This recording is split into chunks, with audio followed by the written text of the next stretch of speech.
Welcome to ജോളിസ് കുലീന. ഇന്ന് ഞാൻ ഇല വെച്ചുള്ളൊരു ബജ്ജിയാണ് ഉണ്ടാക്കാൻ പോകുന്നത്. ഈ ഇല എല്ലാവർക്കും അറിയാമായിരിക്കും.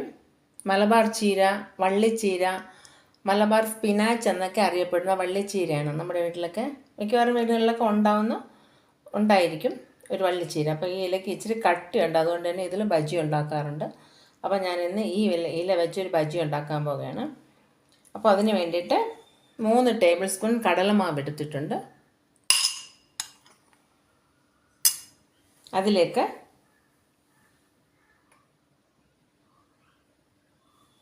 കുറച്ച് മുളക് പൊടി,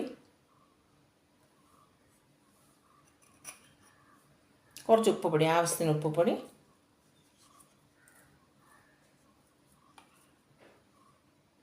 കുറച്ച് കായം, ഇത്രയും കൂടെ ഇട്ട് ബജിക്കൊക്കെ മിക്സ് ചെയ്യുന്ന പോലെ മിക്സ് ചെയ്തെടുക്കണം. ബജി മാവ്. അപ്പോൾ ബജിക്ക് ഞാൻ മിക്സ് ചെയ്തിട്ടുണ്ട്, മിക്സ് ആയിട്ടുണ്ട്. ഇപ്പം 10 താഴെ ഇലകളേ ഉള്ളൂ, അതുകൊണ്ടാണ് ഞാൻ കുറച്ച് കടലമാവൊക്കെ എടുത്തിട്ടുള്ളത്. 10 താഴെ ഇല ഉള്ളൂ ഞാൻ പറഞ്ഞിരുന്നില്ല, അതുകൊണ്ട് കുറച്ച് എണ്ണ ഒഴിച്ചിട്ടുള്ളൂ. ഇത് പൊരിച്ചെടുക്കുന്നതിന് വേണ്ടിയിട്ടുള്ള എണ്ണ മാത്രമേ ഒഴിച്ചിട്ടുള്ളൂ. അപ്പോൾ ബജിയുടെ മാവിലേക്ക് ഈ ഇല നന്നായിട്ട് മുക്കി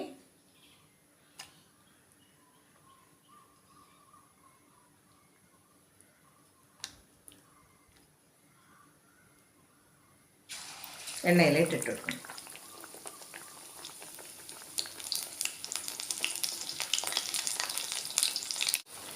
ഒരുപാട് ഗുണങ്ങളുള്ള ചീരയാണിത്. ഇതിൽ ഒരുപാട് വൈറ്റമിൻസും മിനറൽസും ആൻറ്റി ഓക്സിഡൻ്റും ഒക്കെ അടങ്ങിയിട്ടുണ്ട്. കാൽസ്യവും അങ്ങനെ ഒത്തിരി ഗുണങ്ങളുള്ള ഇലയാണ് ഈ മലബാർ ചീര, അല്ലെങ്കിൽ മലബാർ വള്ളിച്ചീര എന്നൊക്കെ പറയുന്നത്. നമുക്കൊരു ഈവനിങ് സ്നാക്കായിട്ട് ഇതെടുക്കാം.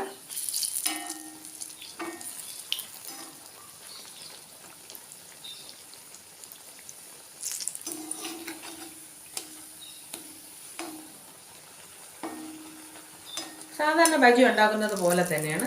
നമ്മൾ മിക്സ് ചെയ്ത് കുറച്ച് സമയം ഒന്ന് വെച്ചേക്കണം. ഒരു അരമണിക്കൂറെങ്കിലും വെച്ചതിന് ശേഷം വേണം എടുത്ത് നിങ്ങൾ ചെയ്യാനായിട്ട്.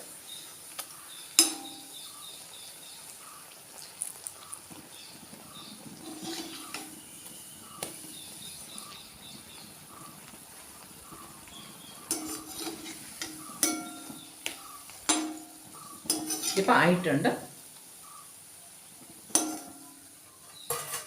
എണ്ണ തോർന്ന് പോകാൻ പറ്റുന്ന രീതിയിലുള്ളൊരു പാത്രത്തിലോട്ട് മാറ്റി വയ്ക്കാം.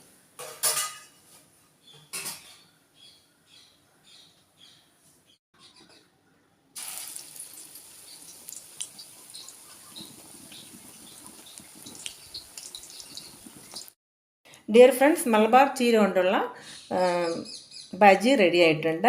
അപ്പോൾ എല്ലാവരും വീട്ടിൽ ചെയ്ത് നോക്കണം കേട്ടോ. നല്ലൊരു ഈവനിങ് സ്നാക്കും കൂടെയാണ്, ചായയുടെ കൂടെ കഴിക്കാനായിട്ട് നല്ലൊരു സ്നാക്കും കൂടെയാണ്. ചെയ്ത് നോക്കണം കേട്ടോ വീട്ടിൽ. ഓക്കേ.